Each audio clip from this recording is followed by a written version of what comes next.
In the book of Deuteronomy, Devarim, chapter number 30, Yah gives us a choice. He says that he puts before us the opportunity of life and death. And then Mike, he says, hint, hint, choose life. He actually tells you in this multiple choice answer, which answer is correct. He says, choose life, so that you live, both you and your seed.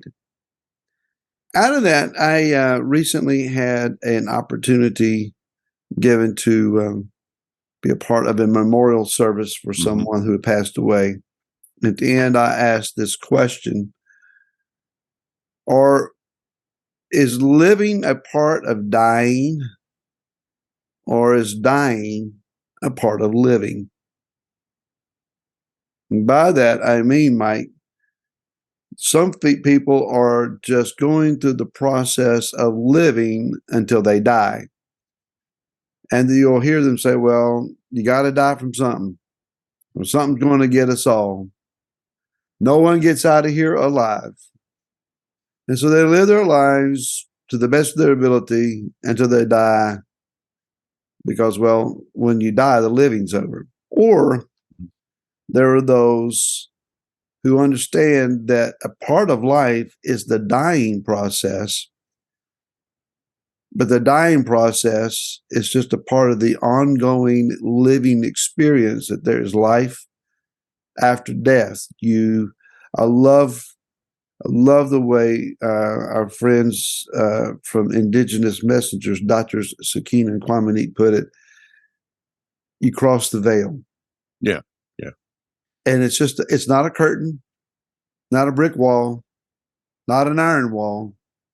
It's a thin, vaporous veil.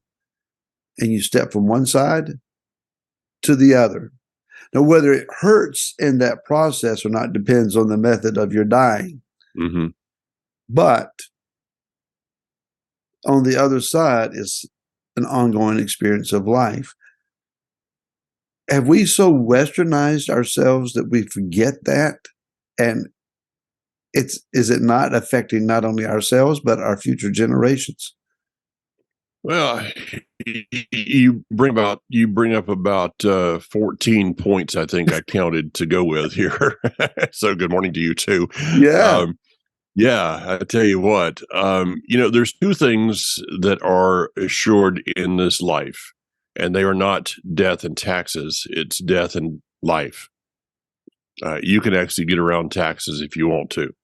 I don't suggest it, but that's another issue. You're going to have to die, but in the process, you're going to have to live. Now, I think one of the most misunderstood things of life is death. If you don't have faith in something different than this life, then it's over. You're going to be buried. Somebody's going to say a few nice words over you and maybe bring you flowers that you can't see and enjoy every year on the day of your death. Okay. How insignificant is that?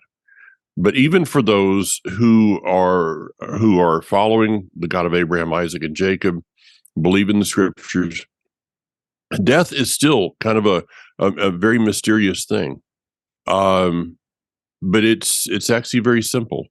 I feel, like you said, what's the manner going to be? We don't have that choice, Barry, do we? Not unless you take that choice.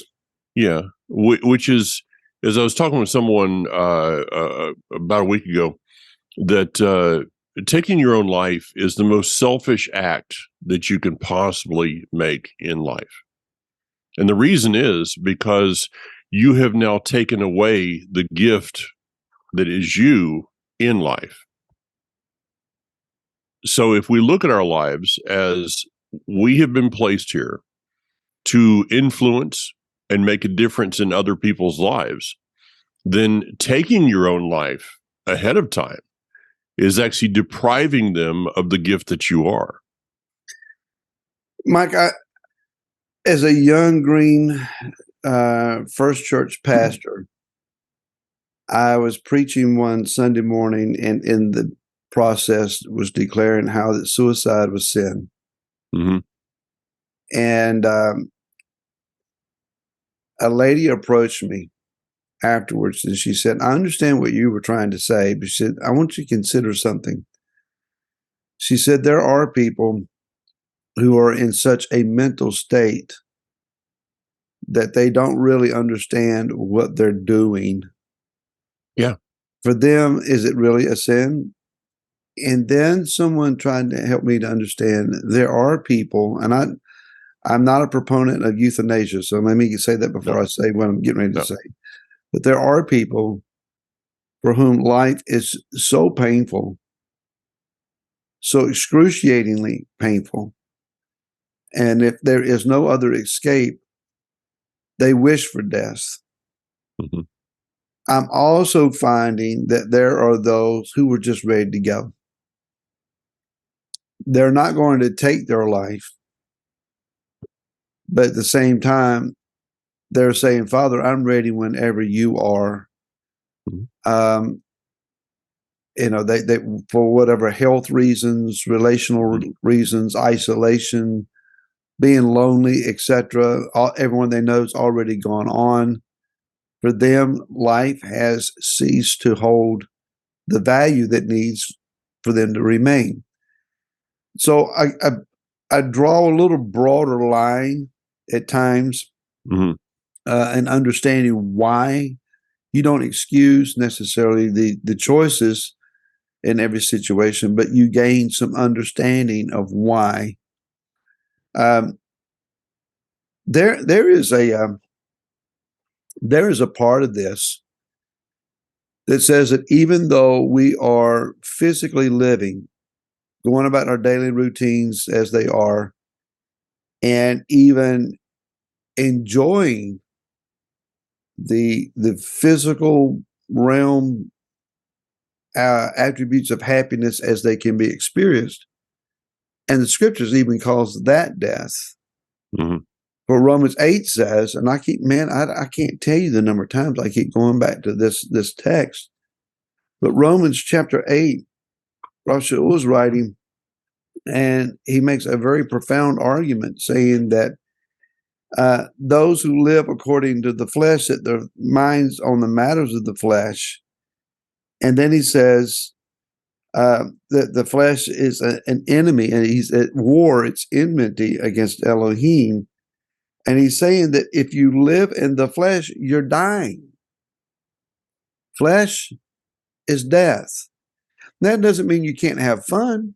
Doesn't mean you don't laugh and enjoy life.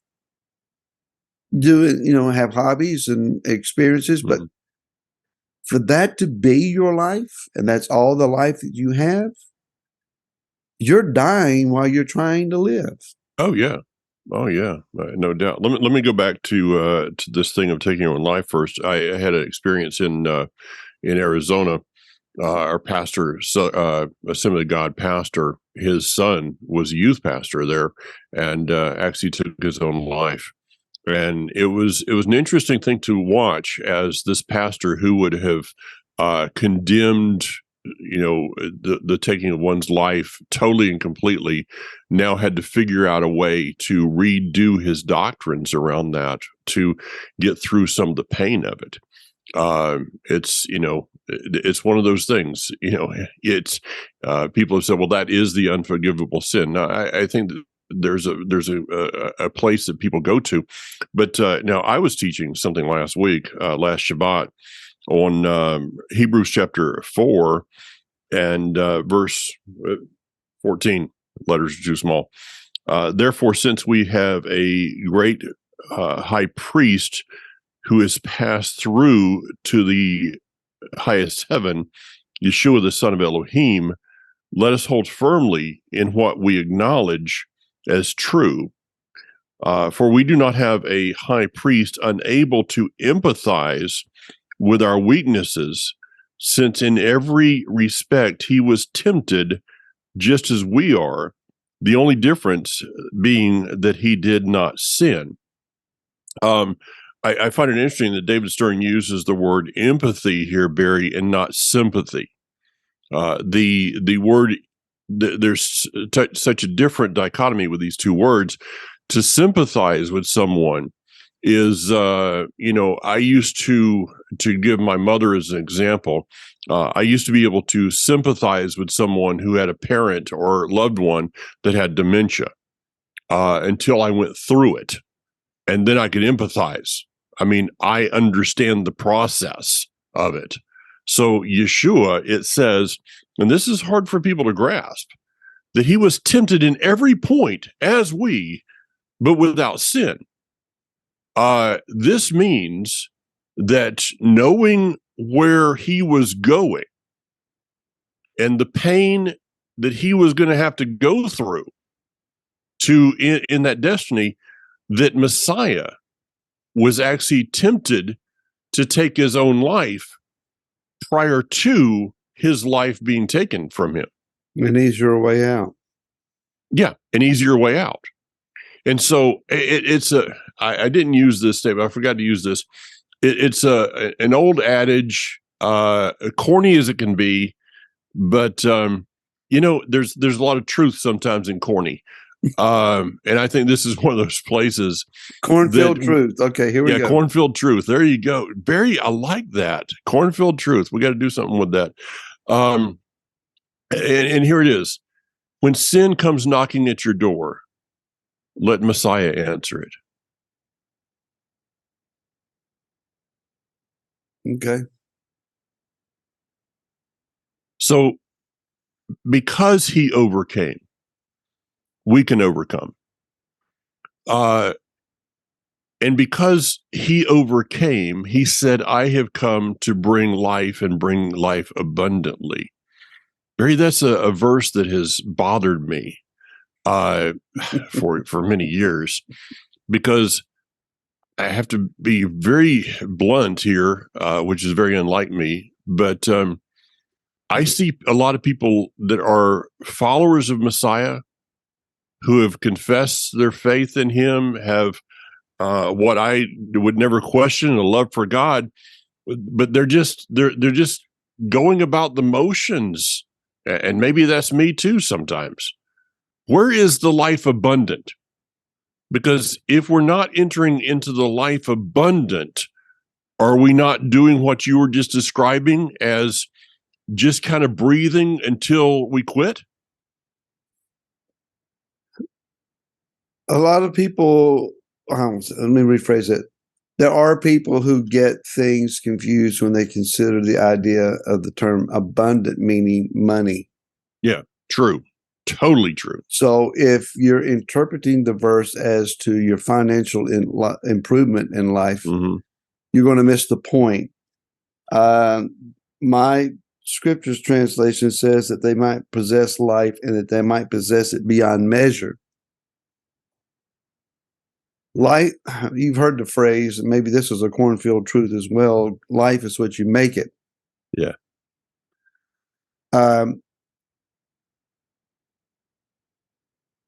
There have been occasions recently, looking at my grandkids. This past Shabbat, I had 3 of them at House of David with us. And my youngest daughter, Andrea, her girls are 2 of them are in the losing their teeth phase. So Pawpaw is known as the family dentist at times, and I'm good at pulling the teeth.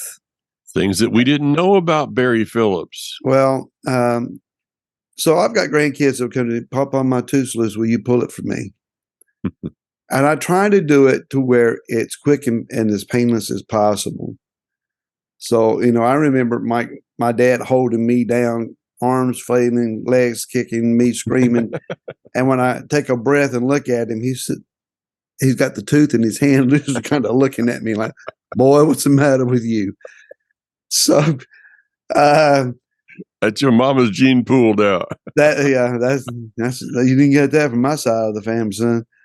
So the aspects of their life, the parts of their life, the childhood innocence, listening to them squeal. Mm-hmm. When there are children in the audience and I'm trying to teach, that a crying, screaming baby is hard to deal with. Oh, yeah. I mean, if they're just screaming and crying. But a baby that's yabbering and talking or trying to talk, we've got a little guy in our congregation often that he's at that yada, yada, yada stage. Yeah. And, if I can't teach and preach over that, I need to turn in whatever paperwork I got. I'm done. And that's, and, I'll let you hold your thought. I got to tell you what happened this past weekend. I'm teaching on this verse. He was tempted in every point, such as we, and he learned obedience through the things he suffered. And I've got our granddaughter is sitting over at the table to my right, and she has a cup of water and a straw. And don't you know that she's not sucking on the straw; she's blowing through the straw. And I'm like, oh, yeah, I got it. Go ahead. I'm sorry. Well, you find joy in the little things in life, the laughter of your grandkids, meaningful conversations with people, especially your family, your children.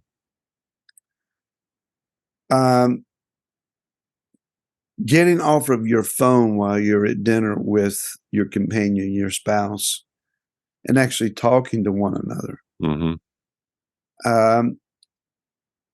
Sitting on the front porch and watching birds or animals that you might have in your environment, going for a walk, enjoying a game of golf and not talking about deep theological points, but cheering on your golf partners. Man, that was, Believe me, the guys that I play golf with, they couldn't carry on that conversation if they wanted to. Well, I play with a guy of our congregation, Reldon, and he's had, he's come around. The last time we played, he had some improvement on the area of his game, and it was fun to watch because I've seen him frustrated. Yeah. And then to start hitting them long, straight balls. Yeah. I just wanted to be his cheering audience. It's like, man, that's awesome. It made it a great day for him as well. So, those things you would think, well, aren't you talking about rather revival or spiritual impacts? And so they are. Revival is not just stupendous preaching and ecstatic responses out of the audience and emotionalism from the floor to the roof. Mike, sometimes revival is the joy of life. Mm-hmm. I enjoy getting out of bed. There's something that I can do today. I can have an opportunity today. Laura and I've got some plans for the day, and it's not all giggles and laughter. There's some things that need to be done, but we plan for the day together. That's an abundant life. Yeah. When you think, I think about those who have lost their spouse. And they get up in the morning and their loved one's no longer there. Mm-hmm. How painful that must be.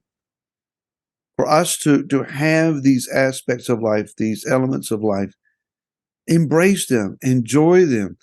But Yeshua says, this is the life that I came to give you. Mm-hmm. A meaningful, impactful, joyful life that is full of experiences. And know that I'm there. When you're laughing, I'm laughing with you. When you're weeping, I'm there to hold you. When you're concerned, know that I'm there to give you an answer. When you're hurting and painful, I'm there to be your healer. He's right here with us. It's not as though we got to beg heaven to come down and touch us. Mm-hmm. By some means. Mm-hmm. I believe our Messiah not only was tempted in all points like us, but he walks in all points as we do with us. Yeah. He said, I will be with you always to the end of this age. Mm-hmm. What you're describing here is, you talk about abundance. I just read these words. I just read through Philippians the last few days. And Rav Shaul says, I know what it is to be in want, I know what it is to have more than enough. In everything and in every way, I have learned the secret of being full and being hungry, of having abundance and being in need. I can do all things through Messiah who strengthens me. Learning to walk with him is the greatest gift that we have of life. Learning to that thought that he is always here with us. Lo, I am with you always. Understanding that he knows and understand the pain. Going back to that verse in Hebrews chapter 4, how to describe this is, it's difficult, Barry, for us today to understand this concept of a high priest, because we don't have a priesthood like they were dealing with. But at the same time, I think that that they understood this, because they had a priesthood in that day that was disconnected from them. And probably the best way to describe it is this. And I ask our congregate Life Assembly this on Shabbat. How many of you have listened to politicians and really think that they have any thought regarding you? I mean, is there anything in their life, that any words that they say, that you really think that they care anything about you? Mike, let me interrupt right there. Yeah. Especially recently. Oh, people have been arguing their points, saying the American people want this or they want that. And I'm thinking, you haven't talked to the American people outside of D.C. in how long? Washington, D.C. is not the pulse of America. It is a completely different, isolated country all on its own. And I've been to D.C., been downtown D.C., and I can tell you nobody there is thinking about anyone other than themselves. I'd say it's more of the cancer of America, but I mean, not to digress, but I saw, anytime that you hear, not to use coarse language on this program, but anytime that you hear Nancy Pelosi say, it's about the children, it's not. Okay. She doesn't care, except about killing them. So, send your cards and letters to Mike Clayton. Yeah, I know. But getting up over that, and that's the thing of this thing we're talking about, abundant life, of understanding we've got to rise above the stuff. I was just talking to some folks about this regarding Shabbat. Shabbat should be a place, and I know that I have people that don't even bring their phone, which is wonderful. I have mine because sometimes we'll have somebody that needs directions or something, but I don't check my phone. I don't check my email and stuff on when I'm at service.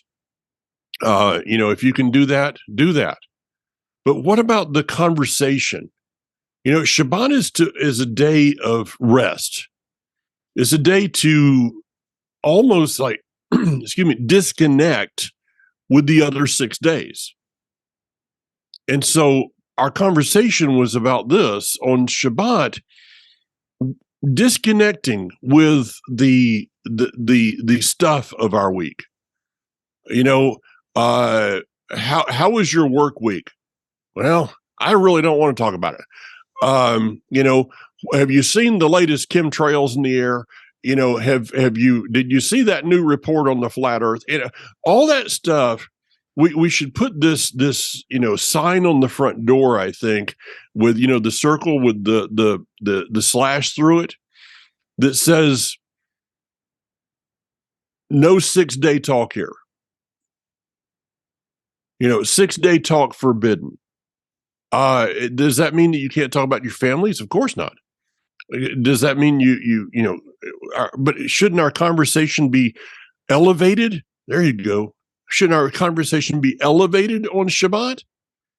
And maybe if the conversation was elevated on Shabbat, Barry, the rest of the week we could enter into that with more abundance.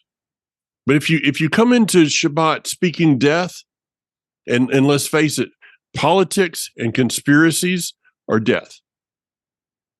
It is. The news is death. If you come into Shabbat and spend your Shabbat speaking death, don't be surprised if the other 6 days are filled with it. One thought concerning Shabbat, I love a rabbinical rendering on it that I read some number of years ago. Shabbat is not about recovering and resting from the week behind you. It is resting in preparation for the week that is in front of you. So if you have a week that is exhausting, exasperating, overwhelming, maybe you look back and say, how well did I Shabbat this past Shabbat? How well did I rest? So another adage is that when you enter into Shabbat, and again, it's not something you do, it's a place you enter into. Yeah. You consider all work done. You can't sit in your homes trying to rest on Erev Shabbat, fretting about the fact that some part of the week's work didn't get done. And you're just sitting there antsy and waiting. Soon as Shabbat's over, I got to get up and finish that task. Mm-hmm. That's not Shabbat. No, in fact, if that's all you're doing, then get up and finish the task. If you're looking over and going, that wall didn't get painted and it's bothering you of that place, I'd say go paint it so you can relax the rest of the day. Mike, the older we get, the more OCD we get. Things bug me. Speak for yourself. Be a certain way. Okay, Mister, everything in this place and nothing out of place. No, don't put that there. It's got to go over here. It's not like that, like this. Yeah. I've been to your basement. I know how that is. So I mean, but it rules us. Mm-hmm. Look, life is about living. It's about embracing people. It's about leaving impact. So when, this memorial service is talking about, so when you're gone, how much of an impact will your life leave on others? Will they just put you in the ground and forget you, within a generation? I want my life to live on beyond a generation. My grandfather, Grandpa Phillips, he was seen very briefly by my daughters a few times when they were very little. Yeah. And they can still tell you something about him. Mm.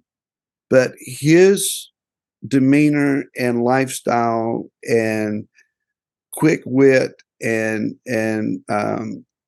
comedic attitude, his family love was passed to my father, which is passed to me, and I passed it on to my children, and they're passing it on to their children. The love of Grandma Phillips to love when she had all the reasons in the world not to. And when I talk about love, I mean not a bucket of love, vats of love. I mean oceans of love. That was the lovingest woman you ever seen. That was passed down generationally. So these two simple mountain people that probably never spent, other than Grandpa being in World War I, they really never spent any time outside of their community, but a day or two, here and there. Most, 99% of their life was right there within 50 miles of their home or less. And they have impacted generations. That's what I want. Mm-hmm. I want my grandchildren's grandchildren to talk about Papa Phillips and the legacy that he left and the impact on their lives. That's living. Yeah, that's abundance. No doubt. That's... So Yah is saying, I give you a choice.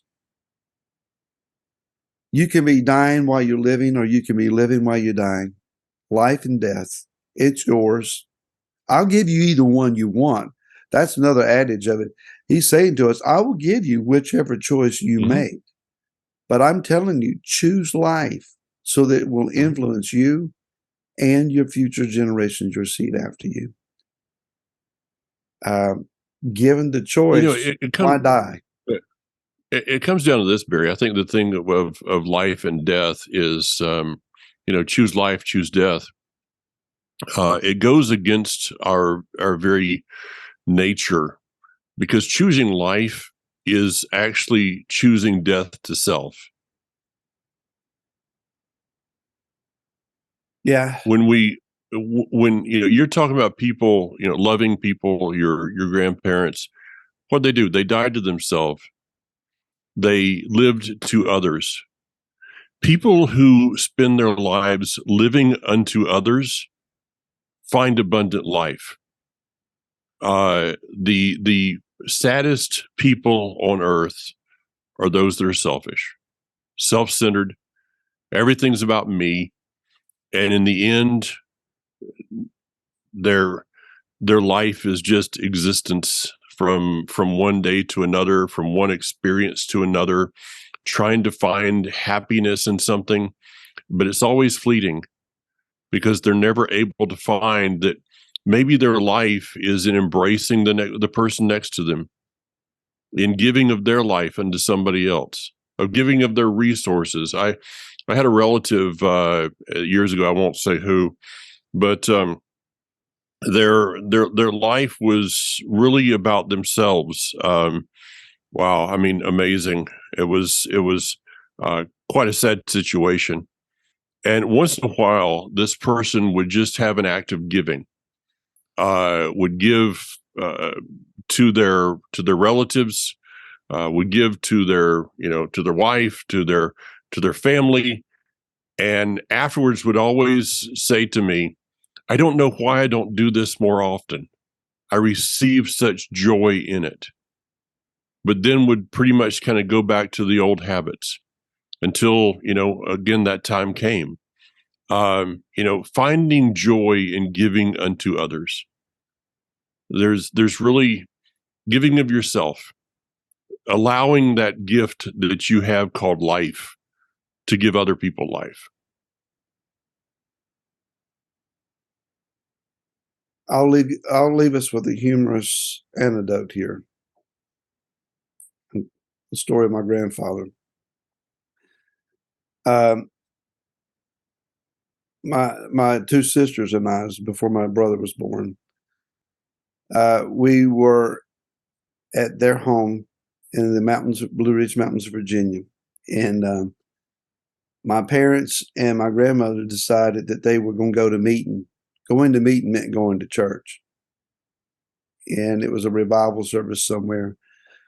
So the three of us stayed at the house with Grandpa. Grandpa wore red camel bib overalls almost every day that I'd known him. And he unzipped his front pocket and pulled out a pack of chewing gum. And he gave each of us a piece of chewing gum. Well, that was a real treat for us. We're just sitting there chewing our gum, and he pulls it out and says, "Here, take this and make it a little bit sweeter." We all get two pieces. Before he's finished adding to our sweetness, we've each got about 7 or 8 pieces of gum in our mouth. And you can imagine little kids with all that gum. Rah, rah, rah, rah, rah, rah. Grandpa is just laughing at us trying to talk. So when Mom and Dad come home, "Lord, where did y'all get all that gum?" Grandpa did it. He said it back laughing at grandkids trying to talk with, their mouthful of gum. So, I mean, little things like that, Grandpa was apt to do. Mike, you can't imagine how many times that I'm tempted to get out a big pack of chewing gum. Yeah, but now you would be accused of trying to choke your children.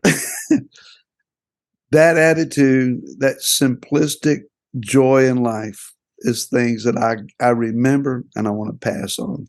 And I encourage others find a simple way just to make an impact on somebody's life and be joyful, live and enjoy life. And hopefully you enjoyed the program. Yep. Yeah. I mean, how could you not enjoy Mike Clayton and all his Claytonisms? I tell you what, and if you want to enjoy it more, if you're anywhere around Lucedale, Mississippi, this weekend, you need something to do probably on Shabbat. So I will be down there. Daniel and I leave tomorrow morning for Lucedale, and I'll be speaking at River of Life with Mark and Tammy.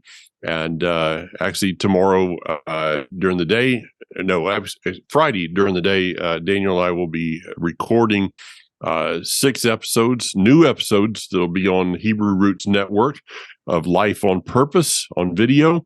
So that's exciting to look forward to that. Then we'll be speaking. I'll be speaking in the morning service. Then after Oneg, we'll be Daniel and I will be doing a young adult youth service together. So looking forward to the weekend. Yeah. So if you're in Mississippi in that area, you want to go over for that. Absolutely.